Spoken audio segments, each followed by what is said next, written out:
because they do these weird things, like, kind of speaking of Fast and the Furious, the physics of this movie are completely, like, over the top. Absurd, So now instead of, like, a grounded story somewhat of, like, a father and a daughter trying to figure out their relationship while the zombie apocalypse is happening, instead you just get, like, an action movie where a guy literally goes like 100 miles per hour into a car in a semi truck, and he goes through the windshield and just rolls and then gets up like nothing happened. So I'm like, what am I watching? Like, what world am I in right now? It's just so strange. Yeah, and that's a really good point, because I think that the thing that really worked for me about Train to Busan was just that the basic idea of zombie movie plus, you know, sort of like the physical reality of transit system is like a cool idea. Like the basic idea of like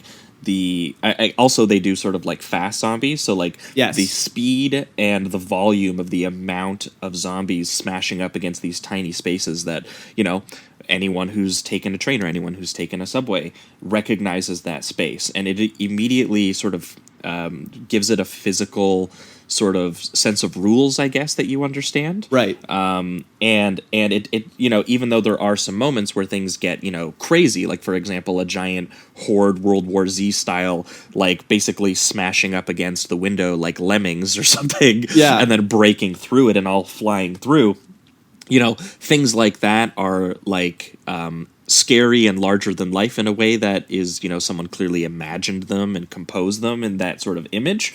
But the actual sort of sense of set piece action is just based in very real, grounded, you're on ground zero of an outbreak on a transit system. And it is very logistic based action of, you're right, like go from, there's one entire set piece and section of the movie that's just a half hour of them going from like through 3 different train carts to get to the front. Because I think that there's that one point in that film where they all get off the train thinking that they're safe, and then they realize that the entire station has been infected, so they all immediately start running back to the train. Some get on at the front, and some get on at the back, and they realize that in the middle, a bunch of zombies have gotten on, or people have been infected in the train. So then they basically, it's sort of like Snowpiercer style, where that whole movie is just them logistically making it from the back of the train to the front of the train. It's just like the characters strategically like weaponizing the environment and sounds and sight and being like, how do we move these zombies literally just into the chair spaces so I can walk past them and get to the next cart? And when you ground your movie in something like that, it's very easy to sort of understand, I guess, and get into sort of like the suspense of that, of the decision-making process of characters, the choices that they're making as action, even the tools that they use. I really like in that movie that there's no guns, like in an American zombie film. Like they literally, like, they're just strapping their arms up with like magazines and then punching zombies in the face. And like that's kind of silly, but in like Korea, obviously, that's something that they would actually have to do because guns aren't as readily available. It's not like them stockpiling, and you know. So there's so many things that a Korean zombie movie based on a train had so many cool ideas to work with, and this film was like, okay, what if we did all that, but we got rid of the train? And I was like, okay, so immediately you lose that sort of like logistical aspect of it.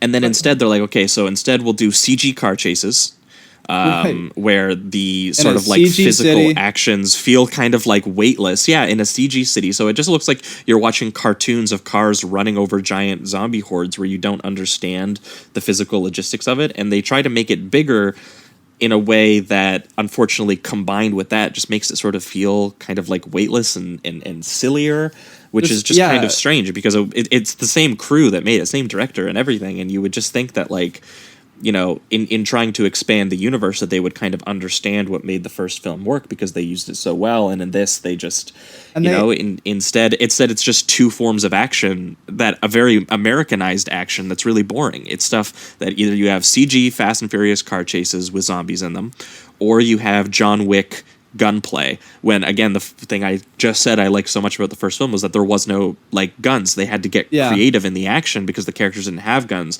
and in here the gunplay is just the same. I mean, we complained about this a little bit on the Bad Boys segment that we did in the bonus transmission, where it's just like, it's not bad action. It's just every action movie is like this now. There is no one is doing anything better than what the John Wick movies are doing. So just watching like worse John Wick gunplay action set pieces, they don't really do anything creative that the zombie makes different. It's just he shoots zombies in the head. And honestly, just over and over and over again, nonstop. And honestly, there's not even a lot of it. Like a lot of it is just really boring. We're all in trouble. We don't have food. We got to get food. People are bad, and they're gonna kill us to try to get the food. And it's interesting. Like 30 years ago, you know what I mean? We've been through the zombie thing so many times.